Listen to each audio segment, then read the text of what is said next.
Saludos, una vez más le damos la bienvenida al programa Entrevista desde La Habana, Cuba. Hoy vamos a conversar con un joven fotógrafo cubano. Más que fotógrafo, es considerado un artista de la plástica, pero sin dudas es uno de los exponentes más interesantes, con una carrera, vamos a decir, más sólida en el tema de la plástica cubana, sobre todo en el tema de la fotografía. Gabriel Guerra Bianchini, ante todo, muchas gracias por estos minutos con RT en español. No, gracias a ustedes, de verdad, un placer. El mundo de la fotografía es particularmente competitivo. Yo te podría mencionar varios nombres de personas que andan con una cámara de fotos en las manos, tratando de abrirse paso en el mundo de la fotografía, de ganarse un nombre, de ganarse la vida tomando fotos.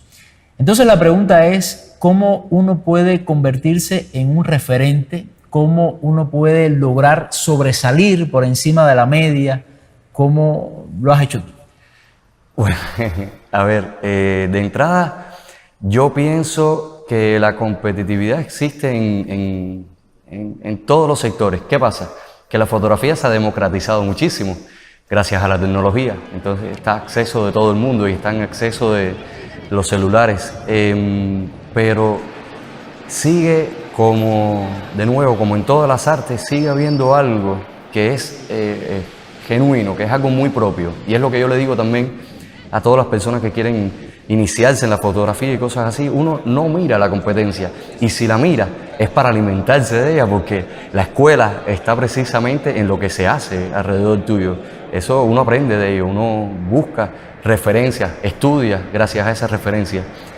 Y de nuevo, como en todas las artes, en mi caso personal, cuando empiezo en la fotografía, lo hago como fue una especie de sorpresa haber llegado a la fotografía, pero cuando lo concebí como un método de comunicación propia, entonces no existe la competencia en la necesidad de expresarse. No existe, o sea, tus referentes están para alimentarte en la parte técnica, en la parte visual, estudiar, aprender, pero uno lo que está buscando es expresar lo que uno siente. ¿Cuál es la competencia dentro de eso? Ninguna. La competencia está contigo mismo en crearte probablemente el hábito, la disciplina de respetar las ideas y los sueños, porque eso es una cosa que se va adquiriendo con el tiempo.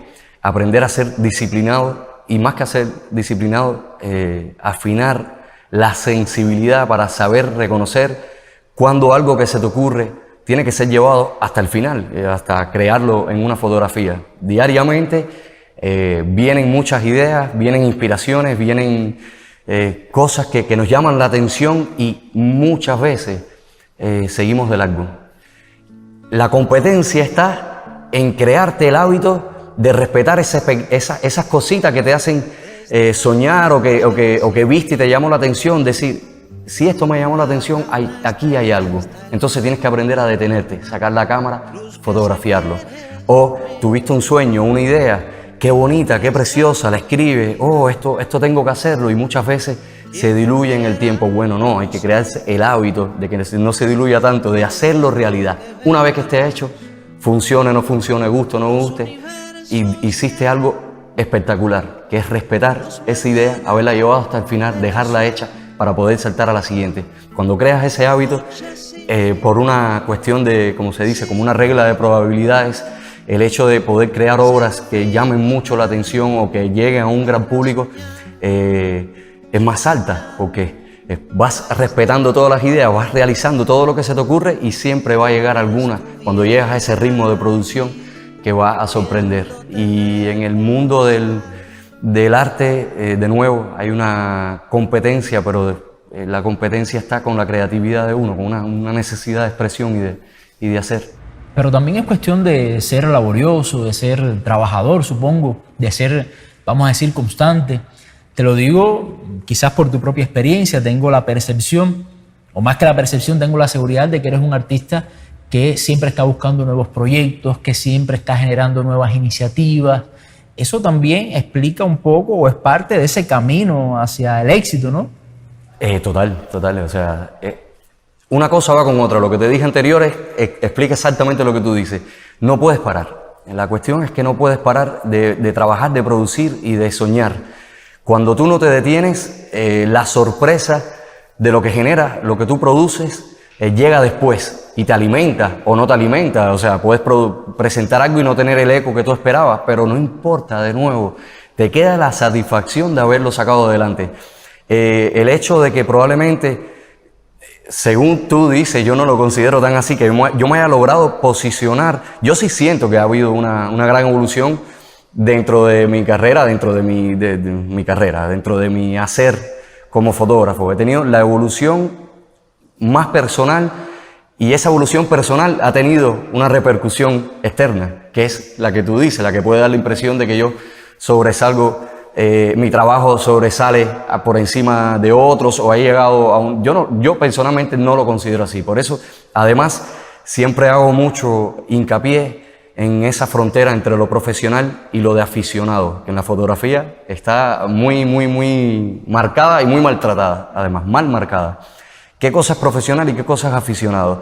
Cualquier sentimiento que te impulse a crear un proyecto en fotografía, tengas una gran carrera o no la tengas, es un proyecto importante, porque la fotografía es un arte que sobre todo crea historia, o sea, escribe historia, ya sea cuando estás haciendo reportaje en la calle, que ya sea crear obras personales. Todo eso queda a lo largo del camino y nunca sabes nunca sabes lo que va a pasar en el tiempo con ese material. Yo pongo un ejemplo siempre de una fotógrafa, creo que es americana ella, estos archivos que se encontraron de esta fotógrafa, después de unos años tirados en un desván o alguien recuperó en una feria, algo, no recuerdo bien la historia. La cuestión es que se convirtió en un suceso la fotografía de esa señora y probablemente ella lo concibió toda su vida como una afición. Por eso es tan respetable la profesión y la afición. No existe una línea, la línea la marca el mercado porque ganas dinero por tu fotografía y vives de ello. Oye, puedes no vivir de ello y estar haciendo una obra maravillosa que se va a descubrir con los años, o no. Cualquier cosa, o sea, en mi caso yo siempre hablo de una cuestión personal, insisto en algo muy curioso que me pasó y es que yo no me planteé nada de esto. Me compré mi primera cámara y aquello se volvió vamos a decir, una enfermedad de la manera positiva. Es decir, yo tenía una necesidad constante de entender cómo esos fotógrafos hacían esa foto, cómo yo podía sacar eso desde mi cámara, de cómo esta cámara podía hacer estas maravillas, ¿no? Esa parte técnica y esa parte creativa. Fue una necesidad de tener que buscar todo eso. Y todo lo que pasó después, pasó alimentándose de esa necesidad. En ningún momento fue, yo tengo que vivir de esto, o me tienen que pagar por mi fotografía. Yo tengo que lograr que mi fotografía sea mi carrera y no dedicarme a nada más. O sea, yo trabajé en todo tipo de cosas. Hice desde lavar platos hasta la construcción, hice de todo, porque yo me fui a España con 18 años solo y tenía que vivir. Cómo terminé viviendo de la fotografía fue muy accidental. Por eso esa frontera entre profesional y aficionado no existe. Lo que sí no puede existir es una frontera en ti mismo, en limitarte, o en ya esto se ha hecho, o aquí lo hacen mejor, o ya no me voy a meter en esto porque hay mucha competencia. No, señor, o sea, sí, es una necesidad de expresar, te vas a ahogar si no lo haces.